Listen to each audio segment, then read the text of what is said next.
안녕하세요. 수의사 이덕원이라고 합니다. 오늘 다들 배운 과학 강연으로 여러분들과 만나게 되었는데요. 제가 과학 강연에 이렇게 동물 친구와 같이 등장해서 조금 의아하신 분도 계실 것 같습니다. 이 친구는 베드링턴 테리어 부기라고 하고요. 이제 7개월 된 아이입니다. 부기는 저와 함께 생활하면서 인간이 다른 동물들과 어떻게 교감하고 소통할 수 있는지를 강의하는 데 많은 도움을 주고 있는 동료이기도 하고요. 저는 지금 수의사로서 일을 하면서 여러 가지 동물들을 도와주는 일들을 하고 있습니다.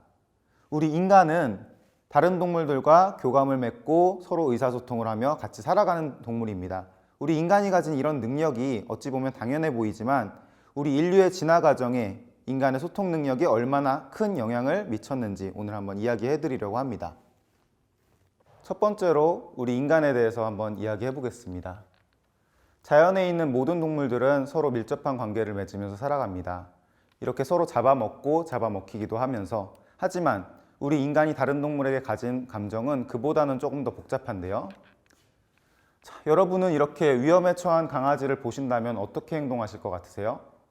지금 사진에 나와 있는 사람들은 강물에 휩쓸린 강아지를 구하기 위해서 이렇게 인간 체인을 만들어서 위협에 처한 강아지를 구해냈습니다. 또 화재 현장에서 사람뿐 아니라 다른 동물들을 구하기 위해서 헌신하시는 소방관 분들도 계시고요. 이렇게 인간이 가진 이타심은 우리 종족뿐만이 아니라 다른 동물에게까지도 미치게 됩니다. 또 한 가지 인간의 재밌는 본능 중에 하나는 우리가 다른 동물에게 먹이를 나눠주고 싶어하고 그 모습을 보면서 행복해한다는 것입니다. 과거의 인류들을 한번 살펴보면은 지금 여러분 그리고 여기 앉아 계시는 모든 분들은 호모사피엔스라고 하는 동물입니다. 호모사피엔스는 지금으로부터 약 30만 년 전에 지구상에 처음 등장하게 되는데요. 과거의 우리 조상 인류들은 어찌 보면은 그닥 별 볼 일 없는 동물이었을지도 모르겠습니다. 다른 동물들보다 재빠르지도 않고 날카로운 발톱이나 이빨도 없는 그런 동물이었죠. 하지만 어느 순간부터 이 호모사피엔스, 우리 인류들은 지구상에서 가장 강력한 포식자로 변모하게 되는데, 과연 우리 호모사피엔스에게는 어떠한 특별한 이점이 있었기 때문에 그렇게 바뀔 수가 있었을까요? 제가 여러분들에게 많이 질문을 드리면은 처음 많이 생각해 주시는 말씀들이 바로 이 불과 도구의 사용입니다. 우리 인류는 불과 도구를 사용할 수 있었기 때문에 다른 동물들처럼 강력한 근육과 날카로운 이빨이 없었지만 다른 동물들을 사냥하면서 최강의 포식자로 군림할 수가 있었습니다. 자, 이렇게 인류가 불과 도구를 사용한 것은 지금으로부터 약 200만 년 전의 일인데요. 아까 제가 말씀드렸듯이 호모사피엔스가 지구상에 등장한 것은 지금으로부터 약 30만 년 전입니다. 그 말은 이미 호모사피엔스가 지구상에 등장하기 훨씬 이전부터 우리의 조상 인류들 그리고 사촌 인류들이 불과 도구를 이미 활용해 오고 있었다는 사실입니다. 그렇다면 우리 호모사피엔스를 다른 동물과 다르게 만든 또 다른 혁명적인 변화에는 어떤 것들이 있었을까요? 바로 우리가 다른 동물들을 길들였다는 것입니다. 우리 호모사피엔스는 다른 동물을 길들임으로써 훨씬 더 강력한 포식자로 변모할 수가 있었는데요. 그렇다면 이렇게 동물을 길들인 것은 과연 얼마나 오래된 일일까요? 우리 인류 역사상에 있었던 중요한 사건들에 대한 연표입니다. 지금으로부터 보시면은 지금으로부터 약 15,000년 전에 인류가 동물들을 길들이고 그들과 함께 생활해 온 것을 알 수가 있습니다. 여러분들이 흔히 알고 계시는 농경과 목축의 발달이 지금으로부터 약 10,000년 전에 있었던 일입니다. 즉, 우리가 동물들을 길들인 것이 농경과 목축이 시작되기보다 더 이전에 있었고, 우리 호모사피엔스가 30만 년 동안 지내오는 어떤 순간에 발달한 혁명적인 사건이었다는 뜻인데요. 자, 그렇다면 이 여러 동물들 중에서 인간이 최초로 길들인 동물은 과연 어떤 동물일까요? 제가 학교를 방문해서 여러 가지 학생들에게 질문을 하다 보면은 소를 처음으로 길들였다는 친구들도 있고 돼지를 처음 길들였을 것 같다는 친구들도 있습니다. 그 중에서 우리 인간이 최초로 길들인 동물은 바로 개입니다. 개는 지금 보시면은 약 최소한 15,000년 전부터 길게는 4만 년 전까지 인간에게 처음 길들여졌다고 연구 결과가 나오고 있는데요. 그 외 다른 동물들이 대략 10,000년, 이때 시작된 것이 바로 농경이죠. 이 시기에 인간에게 길들여지기 시작한 것과 비교했을 때는 훨씬 더 예전에 있었던 일이라고 할 수가 있습니다. 자, 그렇다면은 우리가 다른 동물이 아닌 개를 가장 먼저 길들였다는 것은 어떻게 알 수 있었을까요? 바로 화석 증거에서 알 수가 있었습니다. 자, 여러분들 만약에 지금으로부터 수만 년이 흐른 뒤에 외계인들이 지구를 탐사해서 과거에 어떤 동물들이 살았는가를 화석을 가지고 연구를 한다면 이 시기에 가장 많이 발견될 만한 동물 화석은 혹시 어떤 건지 아시겠어요? 바로 치킨입니다. 우리 인간이 1년에 먹는 치킨의 마리수가 대략 200억 마리 정도 되는데요. 그렇다 보니까 아마 나중에 지구를 방문한 외계인 연구자들이 화석을 찾아보면서 이 시기에는 지구상에서 가장 번성했던 동물이 무엇인가를 생각한다면 아마 치킨을 생각할 것 같아요. 자, 역으로 우리가 과거의 인류들이 어떻게 생활했는지를 알기 위해서는 마찬가지로 이 화석 증거들을 보게 되는데요.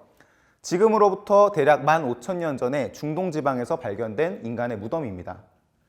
인간의 유골 옆에 다른 동물의 뼈가 같이 발견이 되는데 바로 개의 화석입니다. 이렇게 최소한 15,000년 전부터 개라는 동물은 인간에게 아주 특별한 의미를 가진 동물이었다는 것을 알 수가 있습니다. 자, 그렇다면 다른 동물도 아닌 이 육식동물인 사나운 늑대가 인간에게 어떻게 가장 먼저 길들여질 수 있었을까요? 늑대에 대해서 한번 이야기해 보겠습니다. 자, 늑대는 사나운 포식동물, 육식동물이죠. 그래서 아마 친구들이 처음 길들인 동물이 어떤 동물일까 제가 질문을 했을 때 돼지라든지 소라든지 대부분 이런 온순한 동물들을 먼저 떠올린 것도 아마 무리는 아닐 것 같아요. 그렇다면 이 늑대, 사나운 늑대는 어떻게 지금의 귀여운 개로 진화할 수 있었는지 한번 살펴보겠습니다. 먼저 제 여행 이야기를 한번 들려드리려고 하는데요. 여기는 세계의 지붕 히말라야 산맥입니다. 제가 네팔을 방문했을 때 있었던 일인데요.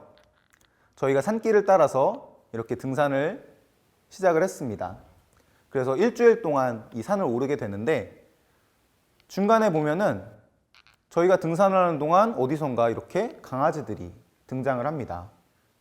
그래서 이 강아지들은 따로 주인이 있는 강아지들이 아니고요. 이렇게 등산객들이 오면은 그 주위를 따라다니면서 앞서거니 뒤서거니 그 다음에 뭔가 위험이 다가오면 얘네들이 짖으면서 경고를 해주기도 하겠죠. 그런 과정을 거치면서 이렇게 등산객들이 주는 음식들을 받아먹기도 하는 그런 강아지들이었습니다. 사실 우리 지구상에는 약 10억 마리의 개가 인간과 공존하고 있습니다. 그런데 지금 저희 부기처럼 인간과 아예 같이 살고 있는 동물들은 20%밖에 되지 않고요. 실제로 80%에 해당하는 대부분의 개들은 이렇게 길거리에서 따로 주인 없이 인간과 공존을 하는 생활을 하고 있습니다. 바로 이런 모습이 과거에 늑대가 개로 길들여지는 중간 과정의 모습이라고 할 수가 있는데요. 자, 이런 공생의 과정을 알 수 있는 또 다른 동물들, 귀중한 정보가 또 있습니다. 자, 이 꿀자비새라는 새는 아프리카 마사이 지방에 있는 새고요. 마사이 사냥꾼들에게 귀중한 벌꿀이 있는 위치를 안내해주는 역할을 합니다. 사람을 불러서 벌집의 위치를 알려주면은 인간은 귀중한 꿀을 얻고 그 다음에 꿀자비새에게 남은 음식들을 보답으로 나눠줍니다. 이 사례는 인간이 자연 상태에 있는 다른 동물들과 서로 밀접하게 공생관계를 맺을 수 있다는 중요한 사례 중에 하나인데요. 초기에 인간과 개의 관계 역시 이런 공생관계에서 처음 시작이 됐습니다.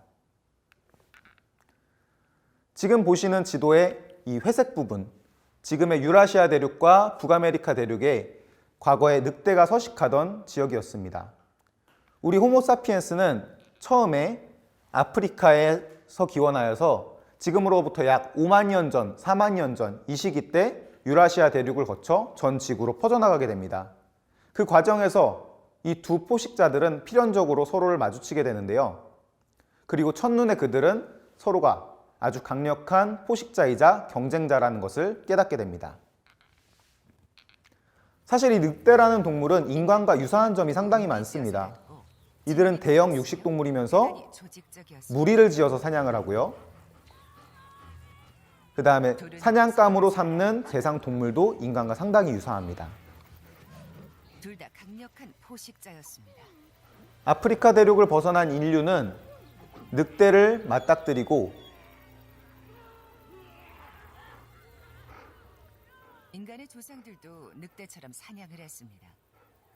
장거리에 걸쳐 사냥감을 추격해 지치게 만들었죠. 훔치려 들었죠.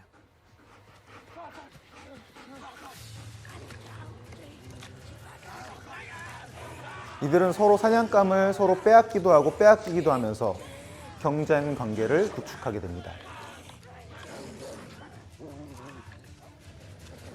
하지만 이 모든 과정이 이렇게 경쟁 관계로만 지속되진 않았습니다. 그랬다면 지금의 개가 탄생할 수가 없었겠죠.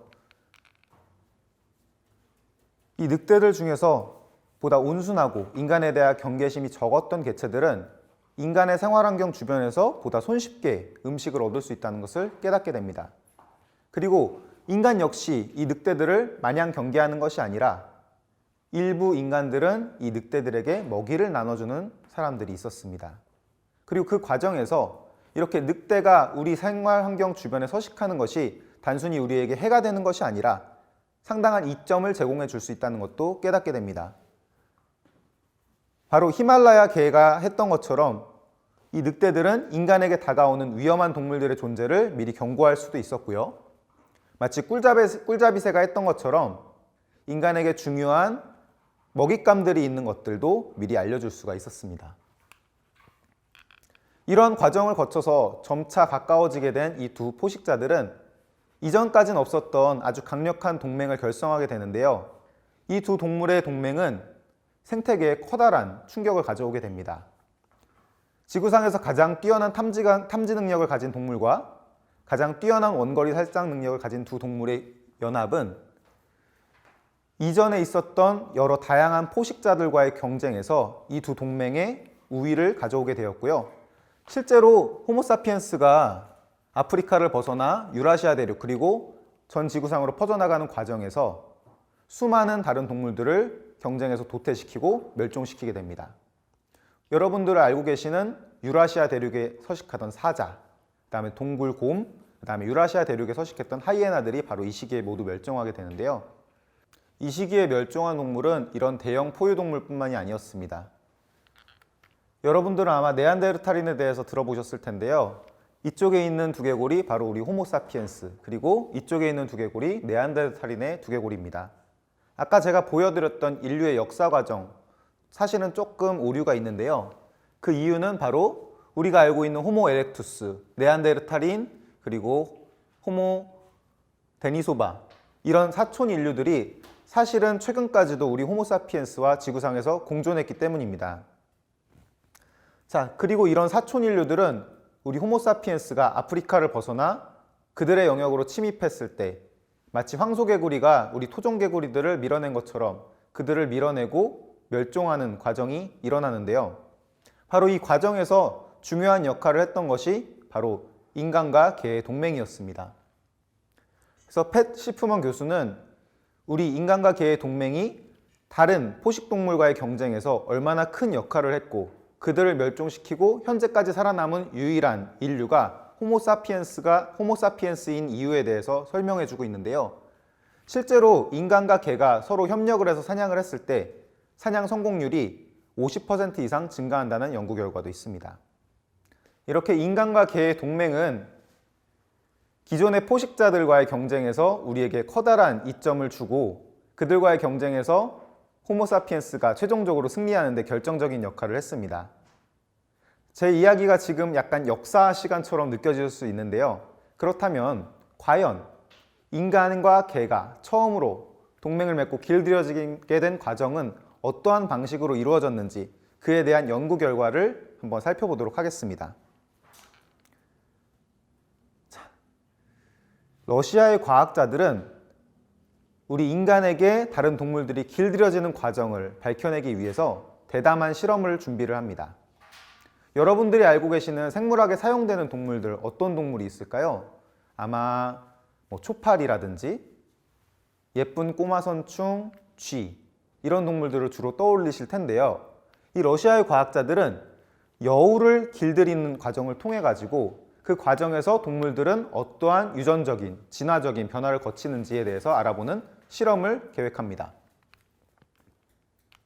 시베리아의 한 연구소에서 진행된 이 연구는 지금까지 약 60여 년에 달하는 시간 동안 지금까지도 현재 진행형으로 진행되고 있는데요. 실험 디자인은 사실 매우 간단합니다. 여러분, 우리에 갇힌 여우에게 인간이 다가간다면 그 여우들은 어떠한 반응을 보이게 될까요? 아마 이렇게 숨으려고 하거나 심한 경우에는 공격적인 반응을 보이게 되겠죠. 연구자들은 각각의 여우가 보이는 행동들을 수치화하여 그들 중에서 가장 공격성이 적고 인간에 대한 경계심이 적은 개체들을 선별하여 번식시키게 됩니다. 그리고 그와는 대조군으로 무작위로 교배시킨 집단과 어떤 차이가 발생하는지를 연구하게 되는데요. 그 결과는 놀랍습니다. 바로 몇 세대 만에 이렇게 인간에게 친밀감을 보이고 인간을 반기는 여우들이 등장하게 된 것인데요. 사실 얘네들이 보이는 행동은 아마 우리 강아지들이 우리에게 보여주는 행동을 떠올리게 합니다. 꼬리를 흔들고 배를 보여주고 인간이 만져주는 것을 갈구하는 그런 행동들을 취하게 되는데요.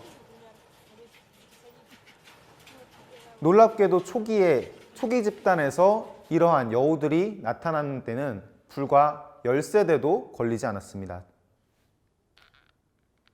그 결과 실험에 참여했던 여우들의 후손 중에선 이렇게 인간에게 완전히 길들여지고 반려동물로서 살게 된 여우들도 나타나게 되는데요. 과연 그렇다면 이렇게 길들여진 여우들과 그렇지 않은 여우들에게는 어떠한 차이가 있을까요?